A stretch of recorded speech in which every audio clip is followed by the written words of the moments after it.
In terms of mysteries of the criminal world and the whodunit question that eclipses all others, there is nothing more mysterious than who was Jack the Ripper. You might have seen countless movies on the subject, read myriad books on the topic, or listened to a plethora of online sleuths that think they have cracked the mystery. But let's face it, it was always a guessing game. There's been absurd speculation as well as more thorough investigation. But the man that eviscerated women on the streets of London has never had his Scooby-Doo-esque denouement. But as we speak, we are hearing some new pesky kids are on the block, and they might have figured this mystery out. We've already done our Jack the Ripper show, an epic if we say so for ourselves, that was welcomed by our viewers. You might not have seen that, so for those of you who are not versed in the history of this serial killer, we'll give you a quick rundown on the strife and crimes of Mr. Ripper. 'Twas the 1880s in the city of London, perhaps the center of the world at the time, but also in parts a dirty, rotten, festering maze of slums,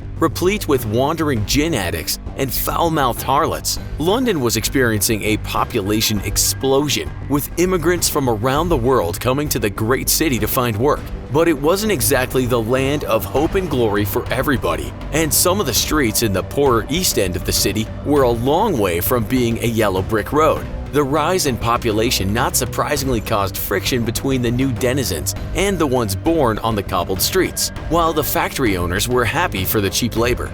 These were fractious times, and outbreaks of violence and other criminality were common. This is where our man Jack the Ripper chose to ply his trade. You might ask, what was his trade? Well, that was nabbing mostly working girls from the streets and brutally killing them. He might tear at their faces with a sharp blade like a wild animal might do, but other times he skillfully removed their organs with the deft hands of a surgeon. For this he became known as the Ripper. Other Rippers would follow in the years to come. The Yorkshire Ripper up north in Bradford, or over the pond the Ripper of Times Square, but they were different. Jack may well have been educated in human anatomy, and as we say, he had the precise skills it takes for surgical exploration and organ removal. It's thought he may have murdered 11 people, but the cops only ever said for sure that he killed 5. These became known as the Canonical Five. We don't often attribute canons to killers, but Jack was special. The British media lapped it up, publishing piece after piece on this boogeyman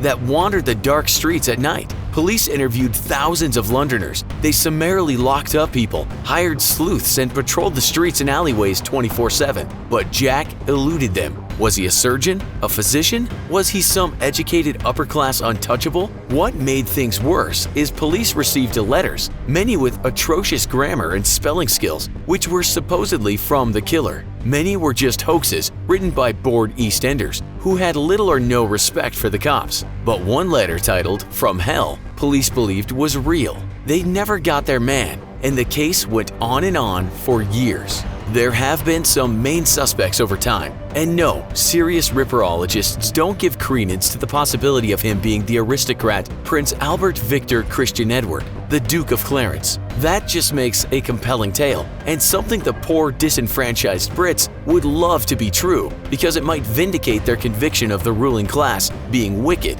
No one seriously thought it was the creator of Alice in Wonderland, Lewis Carroll, despite the clamoring of some rather wide-eyed conspiracy theorists. Was it a cover-up, many asked? Because in such an intractable class system, you just can't have the people at the top of the pyramid ripping young girls to pieces and evacuating their uterus. That would have been poor play by the toffs in charge. So perhaps Jack's identity was known, but this theory didn't pass muster. None of them did. Not until now. There has been one name on the list of men behind the Ripper mask, but he hasn't been talked about much until now. His name was Aaron Kosminski. Occupation? Barber. Yep, imagine getting a close shave from a Polish barber with a penchant for slicing people open. How do we know it was him? Well, according to a forensic investigation published in the Journal of Forensic Sciences in March 2019, they know this because of DNA found on a shawl of one of his victims. Okay, so you might have heard this before, and indeed,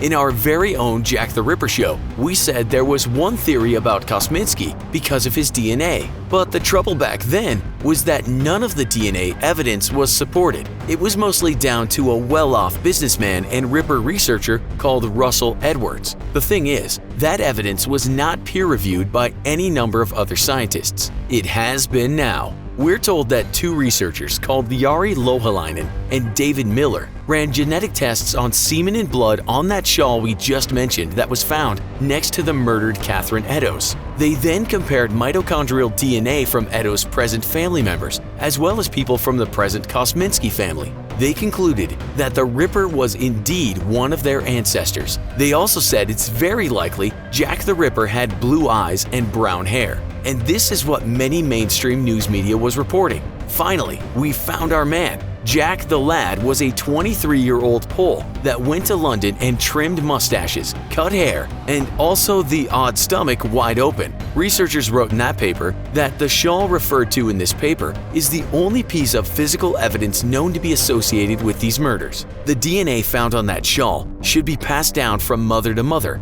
and DNA could be traced back to the Polish man's family. We know quite a bit about our boy, who moved over to the Whitechapel area, a slum in London, and there he set up shop. But it said in 1891 Mr. Kosminski was sent to one of London's finest insane asylums. He was apparently an on and off lunatic, doing some barber work and then being looked after by his family. And then sometimes he was back inside with the people screaming at the moon. It said he suffered a kind of psychosis. It's also said that his utterly insane behavior led to him being sent to the workhouse. What we have is a man who was in and out of asylums while those murders were going on. So you could say his face now fits the picture. God knows who his customers were at the barbershop in Whitechapel, or if he had packed that in once he started to hear voices, eat trash from the streets, and self-abuse. That was a fine English euphemism for what the Brits later would call a five-knuckle shuffle. There's also evidence in those psychiatric reports that he had threatened a sister with a knife.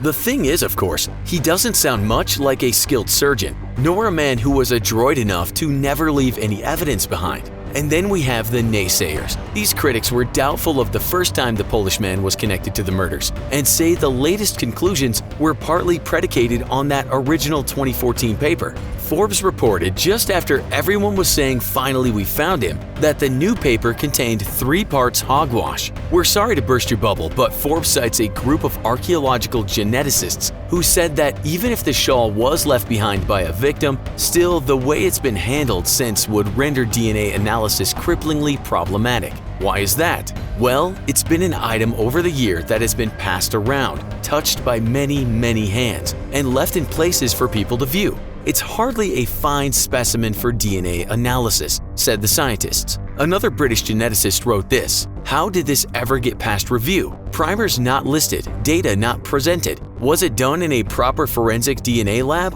Unpublishable. Steady on, old chap. Surely you can't just discount the new paper." Well, one other person in the geneticist milieu said this: the suspect couldn't have passed on his mitochondrial DNA, as he was a man. These academics don't mince their words either, sometimes sounding like they were prepared to take a straight razor to the jugular of those that published the paper. Nonsense like this paper and gullible media does nothing but foment scientific and historical illiteracy, built upon the grotesque romanticism of the brutal murders of 5 women, said one of them. No doubt words spat through a mist of strong English tea and bits of scone. But as some academics pointed out, you can't just go around saying it was the Kosminski kid without having absolute irrefutable proof, if only because there are a bunch of people in Poland, or perhaps still in England, whose friends have suddenly started hiding the knives when they've been invited around for dinner. The question of his identity, I am confident, will never be known, concluded the angry professor we just quoted.